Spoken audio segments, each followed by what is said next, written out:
पहले की वीडियो में हमने जब जियोग्राफी वाली क्लास ली थी तो उसमें हमने समझ लिया था कि पॉलिटिकल मैप क्या होता है, फिजिकल मैप क्या होता है, थेमेटिकल मैप क्या होता है, ब्लैंक मैप क्या होता है। लेकिन फिर भी अभी हम इसको थोड़ा सा क्विक रिवाइज करते हैं। उस वीडियो का जो भी पार्ट था उसका हल्का सा एक क्विक रिवाइज करते हैं। इसके बाद आते हैं अपने आज के टॉपिक में।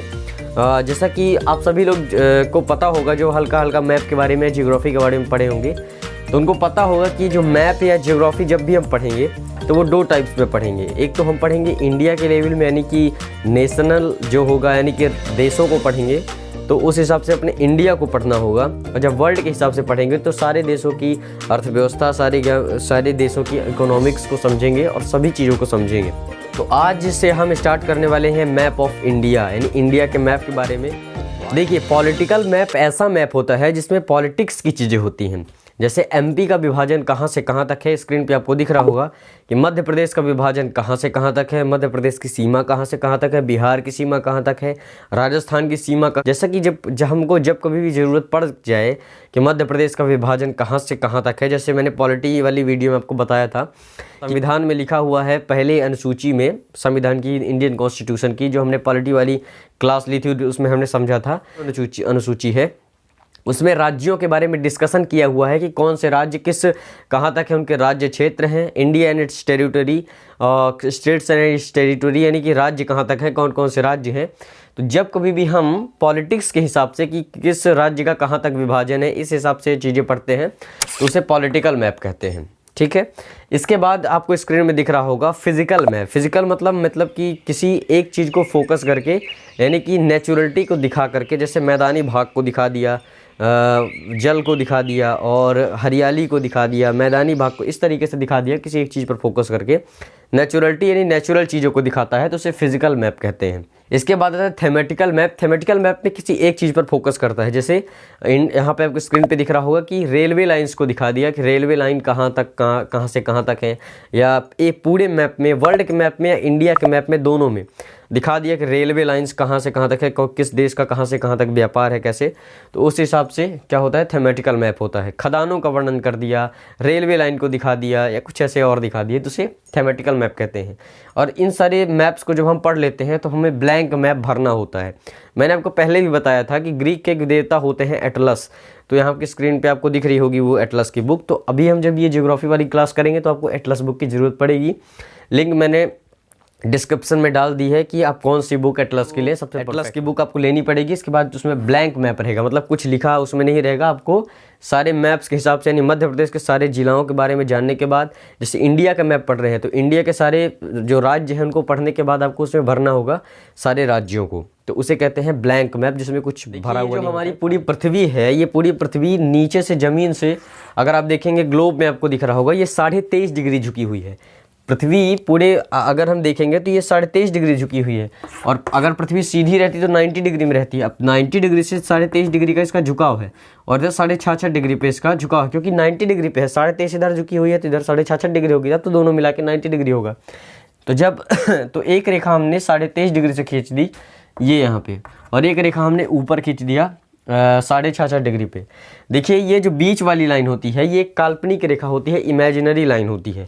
इसको बोला जाता है इक्वेटर या विषुवत रेखा। इक्वेटर का मतलब होता है भूमध्य रेखा, हिंदी में बोला जाता है। लेकिन अभी हमें भूगोल की भाषा पढ़ेंगे तो भूमध्य रेखा को क्या बोला जाता है, विषुवत रेखा या इक्वेटर। इसे 0 डिग्री पे माना जाता है, ये पृथ्वी का केंद्र होता है यहाँ पे। ठीक है। और 23.5 डिग्री पर जो रेखा खींची जाती है उसको क्या बोला जाता है, ट्रॉपिक ऑफ कैंसर यानी कर्क रेखा बोला जाता है। और ये नीचे जो रेखा बनी होती है इसे ट्रॉपिक ऑफ कैप्रिकॉर्न या मकर रेखा कहा जाता है। और 66.5 डिग्री पे जो हमने एक रेखा नीचे ड्रॉ की है, देखिए ये होता है नॉर्थ और ये होता है साउथ। ठीक है। तो ये होता है साउथ और ये होता है नॉर्थ। नॉर्थ में जो हमने एक रेखा 23.5 डिग्री पे खींची है उसको कहा जाता है ट्रॉपिक ऑफ कैंसर या कर्क रेखा। और ऊपर जो 66.5 डिग्री पे हमने खींची उसको आर्कटिक रेखा कहते हैं। और नीचे हमने जो मकर रेखा खींची हुई है इसे क्या कहते हैं, ये 23.5 डिग्री पे है नीचे, यानी साउथ में, तो ट्रॉपिक ऑफ कैप्रिकॉर्न, और नीचे 66.5 डिग्री वाली को अंटार्कटिका। तो देखिए जो सूरज होता है वो सूरज यहाँ पे 23 डिग्री वाली लाइन पे, 23 डिग्री लाइन पे नॉर्थ और साउथ में गमन करता है। यानी सूर्य की मैक्सिमम जो स्थिति होती है वो नॉर्थ में कर्क रेखा तक होती है, यानी कर्क रेखा तक सूर्य जाएगा और नीचे मकर रेखा तक आएगा। तो इसका मतलब ये नहीं है कि यहाँ पे एक भी प्रकाश सूर्य का नहीं जाएगा, इसके में हल्का तिरछी किरणें पड़ती रहती हैं। तो यहाँ पे किरणें तिरछी पड़ने के कारण यहाँ पे ठंडी हमेशा बरकरार होती है। जब सूर्य यहाँ से यहाँ आएगा तो यहाँ पे ठंडी रहेगी, तो इसको शीत प्रदेश बोला जाता है। शीत प्रदेश, या अगर आपको फुल डिटेल में जानना है तो वो आप ज्योग्राफी वाली वीडियो देख सकते हैं, क्योंकि आज से हम इंडिया का मैप शुरू करने वाले हैं। शीत प्रदेश बोला जाता है इसको, ठीक है। और इसको बोला जाता है उष्ण कटिबंध, क्योंकि सूर्य यहाँ पे गमन करता रहेगा तो यहाँ पे गर्मी तो हमेशा रहेगी, तो इसको बोला जाता है उष्ण कटिबंध। उष्ण कटिबंध, उष्ण कटिबंध या टोराइड जोन, इसको टेम्परेट जोन बोला जाता है। और यहाँ पे ये होते हैं ध्रुव, ये होता है साउथ पोल और ये होता है नॉर्थ पोल, उत्तरी ध्रुव और दक्षिणी ध्रुव, ठीक है। तो यहाँ पे साउथ पोल में ये क्या होता है, ये हमेशा क्या होता है, शीत प्रदेश। शीत प्रदेश, या जिसे इंग्लिश में फ्रीजिड जोन बोला जाता है, फ्रीजी जोन। तो ये हमने एक क्विक रिवाइज कर लिया। अब जो सूर्य की स्थिति है ये कर्क रेखा पे, ये होती है रेखा विषुवत रेखा, तो वो कर्क रेखा यहाँ पे सूर्य, ये जो हमारा भारत है वो यहाँ पे है। तो यहाँ से होकर के जो राज्य होते हैं, तो हम समझते हैं कि भारत में कितने राज्यों से होकर के ये ठीक ठाक हो जाए। अक्षांश रेखा या देशांतर रेखा, देखिए जब कभी भी मैंने आपको बताया कि ये जो बीच वाली रेखा जो हम 0 डिग्री पे बनाते हैं तो इसे कहते हैं इक्वेटर या विषुवत रेखा। तो जब इसको लेटाक, यानी ये देखिए लेटीट्यूड इंग्लिश में इसको कहते हैं, तो जब कभी भी लेटी रेखाएं होंगी तो उनको लेटीट्यूड यानी कि अक्षांश रेखा कहते हैं। और इसी को जब हम ऊपर से बना देंगे, ये विषुवत रेखा मैंने ऊपर से बना दिया हुआ है, ये देखिए, तो इसे कहते हैं देशांतर रेखा या लॉन्गिट्यूड, ठीक है, यानी लंबी लेकर। लॉन्गी का मतलब, वैसे भी जब हम कभी लॉन्ग वर्ड का यूज़ करते हैं तो ये लॉन्ग वर्ड थोड़ा सा हमको लंबी चीज़ों से दिखाता है कि खड़ी कोई लंबी चीज़ है। जब कभी भी हम खड़ी चीज़ों को देखेंगे, खड़ी रेखाओं को देखेंगे तो इसे देशांतर रेखा या लॉन्गिट्यूड बोलेंगे। और इन दोनों को जब मिला के इसमें हम बना देंगे, इस गोले में जो हम इन दोनों को मिला के बना देंगे, ये इक्वेटर हो गया, इक्वेटर में ये अक्षांश रेखा, ये अक्षांश। अब इसी को, इन दोनों को मिला के, अक्षांश और देशांतर, इन दोनों को मिला के बना देंगे तो क्या बन जाएगा, ये बन जाएगा। और इसको इंग्लिश में बोलते हैं ग्रिड, ठीक है। तो जब कभी भी अक्षांश रेखा, लेटी रेखाएं होंगी तो वो होगा अक्षांश रेखा, और अगर खड़ी रेखाएं होंगी तो वो होगा देशांतर रेखा। और इन दोनों को मिला के जब हम एक स्फेयर में बना देंगे, गोले में बना देंगे, तो उसे ग्रिड बोला जाता है, ठीक है। तो अब अपना हम स्टार्ट करते हैं इंडिया का मैप, क्योंकि इसमें हम लिए सबसे पहले स्क्रीन पे आप इंडिया का मैप अच्छे तरीके से देख लीजिए। वर्तमान में इंडिया में 28 राज्य हैं और 8 केंद्र शासित, इंडिया में 28 राज्य हैं और 8 केंद्र शासित प्रदेश है। दादर एवं नगर हवेली, दमन और दीव को मिला करके एक यूटी यानी यूनियन टेरिटरी बना दिया गया है। अभी एक हाल ही की खबर है, इसको थोड़ा सा समझेंगे, ठीक है। तो इंडिया में कुछ चीज़ें ऐसी होती हैं जो आपको खुद से पढ़ना होता है, जैसे कि सबसे बड़े राज्य का सबसे बड़ा क्षेत्रफल वाला राज्य कौन सा है, सबसे कम क्षेत्रफल वाला क्षेत्र जैसे गोवा है, ठीक है। तो ये सारी चीज़ें आप खुद से पढ़ेंगे। देखिए मेनली जो चीज़ होती है मैप में, जो बेसिक कॉन्सेप्ट होता है, वहाँ से हम स्टार्ट करेंगे। तो सबसे पहले अभी हम कर्क रेखा से स्टार्ट कर रहे हैं। तो भारत में जो कर्क रेखा है वो 8 राज्यों से होकर जाती है, स्क्रीन पे आपको दिख ही रहा होगा। तो ये जो 8 रेखाएं हैं, ये जो 8 रेखाएं जा रही हैं ये राज्यों से, इनको याद करने की हम कोशिश करेंगे। देखिए सबसे पहले जो कर्क रेखा है वो गुजरात में जाती है, गुजरात की सीमा से बीचों बीच से एकदम जाती है, लगभग बीचों बीच से जाती है, लगभग बीचों बीच से। तो गुजरात हो गया, इसके बाद राजस्थान के बाद मध्य प्रदेश के बाद छत्तीसगढ़ के बाद झारखंड के बाद पश्चिम बंगाल के बाद त्रिपुरा के बाद मिजोरम। तो कितने राज्य हो गए, 8 राज्य हो गया है। तो आप बिना देखे इसको याद करने की कोशिश कीजिए, सबसे एकदम से खुले दिमाग से। पहला कौन सा राज्य है, गुजरात। सबसे पहला राज्य जिसमें कर्क रेखा जाती है वो कौन सा है, गुजरात। इसके बाद कौन सा है, राजस्थान। इसके बाद मध्य प्रदेश, इसके बाद छत्तीसगढ़, इसके बाद झारखंड के बाद पश्चिम बंगाल के बाद त्रिपुरा के बाद मिजोरम, ठीक है। तो आपको समझ में आ गया। तो भारत में जो कर्क रेखा है वो 8 राज्यों से होकर जाती है।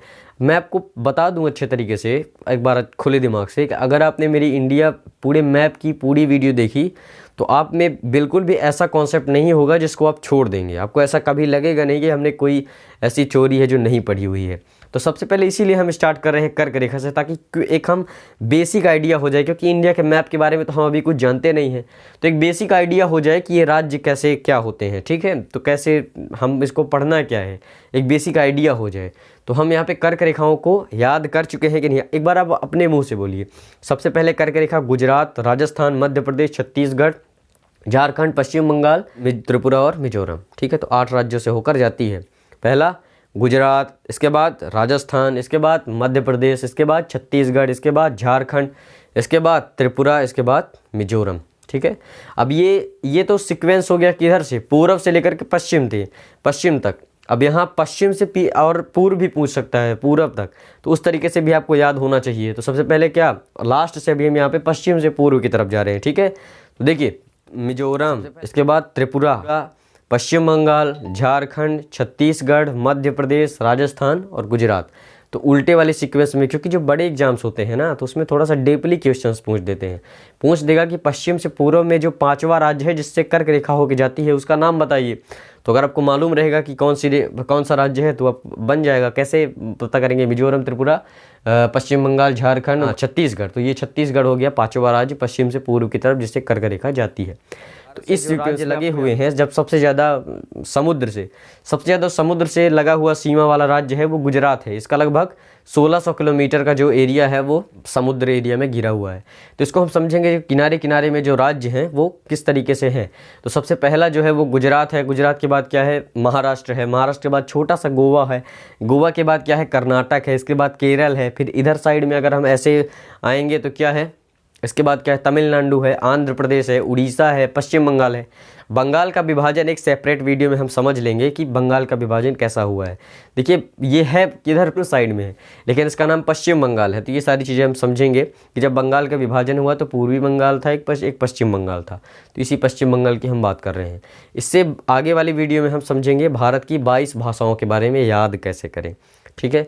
तो जो 22 भाषाएँ हैं भारत की वो कौन कौन सी हैं, कश्मीरी, सिंधी, पंजाबी, हिंदी, बंगाली, असमी, उड़िया, गुजराती, मराठी, कन्नड़, तेलुगु, तमिल, मलयालम, उर्दू, संस्कृत, नेपाली, मणिपुरी, कोंकणी, बोडो, डोगरी, मैथिली, संथाली। तो इस तरीके से, बल्कि इससे भी फास्ट आप ऐसा बोलेंगे कि लगभग 2 से 4 से 5 सेकंड में ये सारी भाषाएं आपसे याद हो जाएं, ठीक है। देखिए कैसे, कश्मीरी, सिंधी, पंजाबी, हिंदी, बंगाली, असमी, उड़िया, गुजराती, मराठी, कन्नड़, तेलुगु, मलयालम, उर्दू, संस्कृत, नेपाली, मणिपुरी, बोडो, डोगरी, मैथिली, संथाली, ठीक है। तो इस तरीके से आप याद कर सकते हैं। तो आप इसके अगली वाली वीडियो में मिलते हैं, तब तक के लिए धन्यवाद।